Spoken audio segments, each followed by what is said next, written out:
Hey, how you doing? Anthony Ferraro here of Crazy Sci-Fi. Today, I want to do prop making again, but I want to talk about a little bit of theory first, right? So the first thing is practical. If you're an aspiring filmmaker, or you're just kind of floating around the peripheral, or you are a filmmaker and you're thinking about your next project, or just gathering information like you do, you go down the rabbit hole till it's time for you to do your own project. One thing I want to talk about is this next prop that I'm going to do today serves two things. One, it's allowing me to share with you some cool techniques and processes, but also it helps me. So what I'm going to do is I'm going to start talking about the project that I'm making this prop for, and then what it does is it gets the ball rolling for me, and then I have to make this project, right? That's, to me, what zero budget filmmaking is all about. It's about setting little goals, because no matter what, the time's going to pass, and it'll be next year and you've made your project or you've not. But maybe next month you've made the props. 2 months from now, you wrote a draft of the script. Rather than a year from now, nothing happening. You know, it might not be happening fast enough, and I guess is my point, is that it will happen, right? Does that make sense? Anyway, moving on. So today I'm gonna make a post-apocalyptic gun, right? So my project is, I'm gonna do a sci-fi horror picture. It's called Faders right now. I don't know if that's gonna keep, but the idea is the main character, the hero, is a young girl, right? Probably 19, early 20s. And what I want to do is sell the idea that it's in the not too distant future, post-apocalypse, and I have a weapon that I want to create for her. Now, if I'm looking at sort of technology online and kind of making educated guesses, things tend to be like black, ninja, stealthy. So maybe realistically that's what it would be, but I'm trying to tell a story, right? So if I have this young girl with a black rifle, I mean, it could be anything, right? It could be she really is military, maybe she's a terrorist, or maybe she's some kind of robber, or maybe she's just a mercenary, a badass mercenary. But by making something that will tell the story and feed into that rather than just a black rifle, I think will help that. And let me just get into it and it'll make sense. So now it's that time of the year and you can get squirt guns.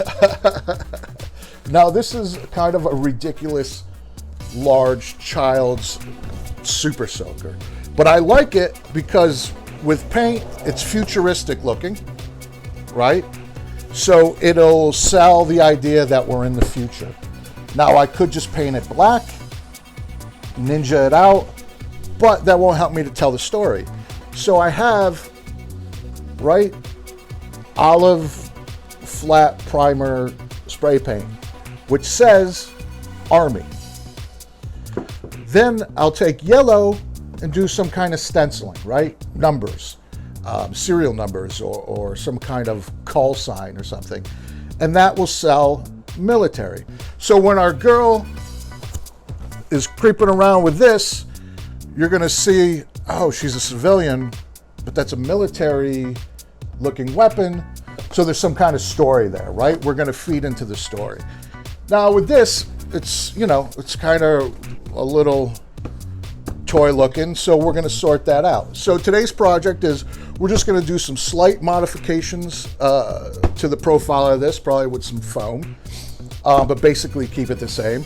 And then we're going to paint it in a way that tells a story. But I'm telling a sci-fi horror story. So what's important to me is moving the story forward, not being historically accurate.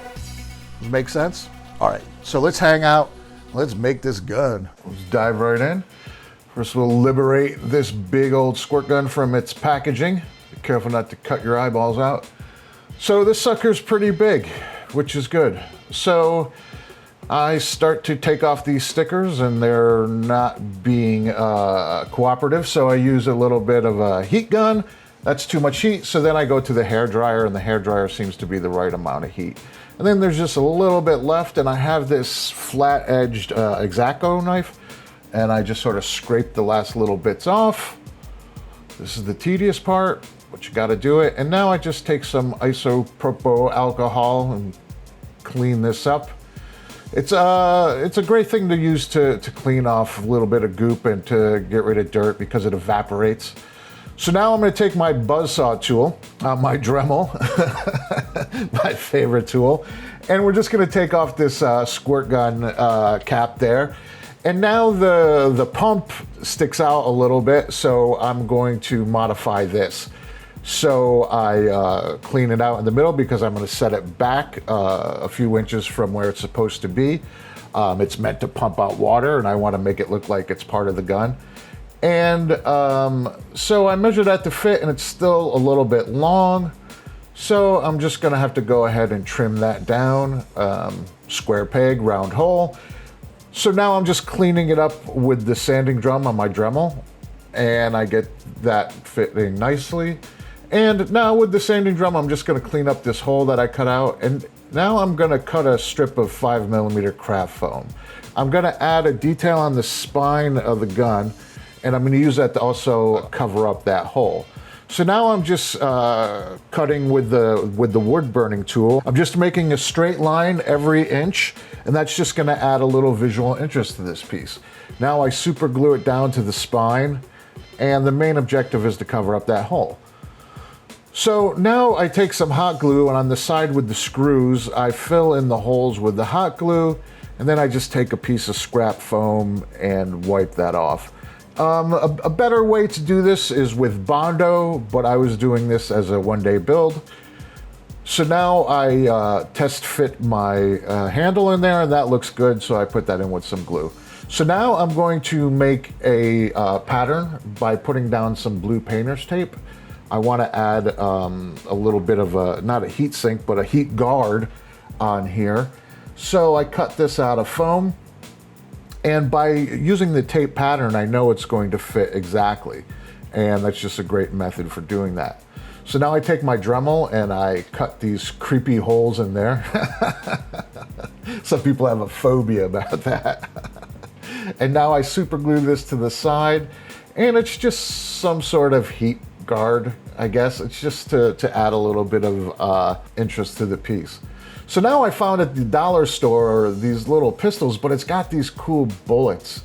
So these are gonna go right there. Now, usually with things like this, you just kind of feel your way around, and there's only one place it could go. And in this case, that's where they went. So now, as always, can't get away from this, gotta sand. So I'm sanding down the piece, and as a final pass, I always take some steel wool. That just helps me to get any areas I might have missed. And now I'm just going to give a base coat to the whole thing with Mod Podge. The foam, you can't spray directly with spray paint because it won't stick.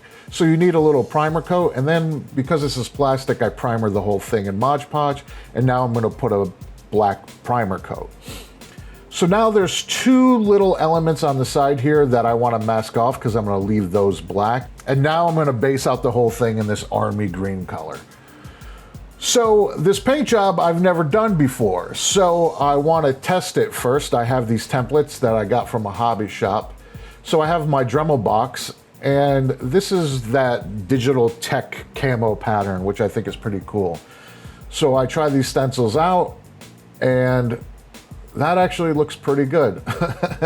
I figured I'd never done it before, so I should probably test it out. And now I have these numbers that I think read military. We're going out on some military campaign. We got to number the containers and number the guns. And I think that just subliminally sells military. All right, so now I move on to the gun. Without rubber gloves.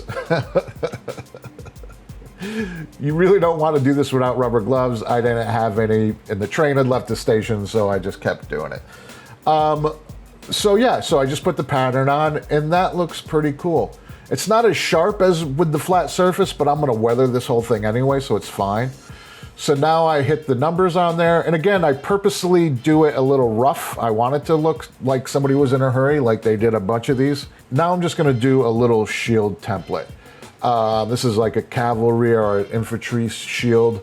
I'm gonna put this on the side of the gun, again, to just help to tell a story. These things aren't meant to stand out. I'll paint it yellow, of course, but once it's all weathered and treated, you know, it won't pop. It'll be a subtle little detail in the background. So now I have these bullets. I want to make them look more like bullets, so I sand these down. Basically the same process, sand them down. Gonna hit them with a little bit of the Mod Podge. And then I'm just gonna use some gold and some copper paint, which will make them look more like bullets, I think. So now I'm gonna do a dry brushing with some silver and a little bit of silver rub and buff. What this is gonna do is on all the edges and around things that would be handled, it's just gonna make it look like some exposed metal from rubbing it with your hands over years or through the course of some sort of battle. So you do this very lightly. And now I'm going to use a tiny bit of rub and buff. Rub and buff is awesome, but it also, you can go overboard very easily. So I just do a tiny bit, and now I'm going to seal the whole thing in with some clear coat. And now the weathering. A lot of black and a lot of water. Just slather it on there, get it into all the creases and crevices. The sloppier, the better. And then I'm just going to take a rag and I'm gonna wipe this down. Now the rag also moves it around into those creases and crevices. And now I'm doing what I call the bloody hand. I do this with weapons and things that I think are heavily battle damaged. The idea is whoever the soldier was, they got hurt, they're grabbing the weapon with a bloody hand, and we're gonna, you know, wipe off 95% of this, but there'll be just a little subtle touch of that, and it just really brings the piece to life. So there it is, weathered, and we're gonna give that one final clear coat. Here's how far we took this piece, the before and after, and post-apocalyptic. Doesn't look like it's child's squirt gun anymore. And here's the beauty shots.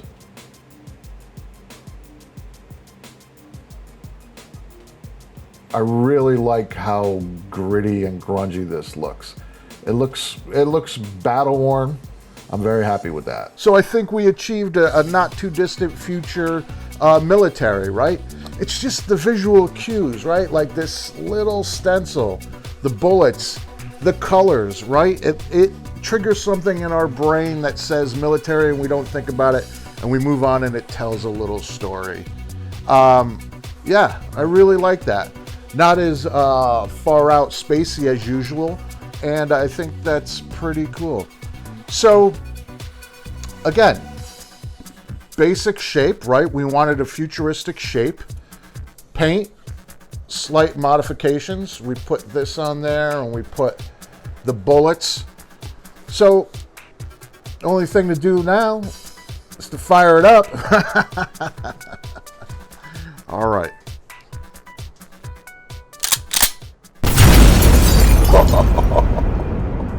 This is not a laser blaster. This is a bullet blaster.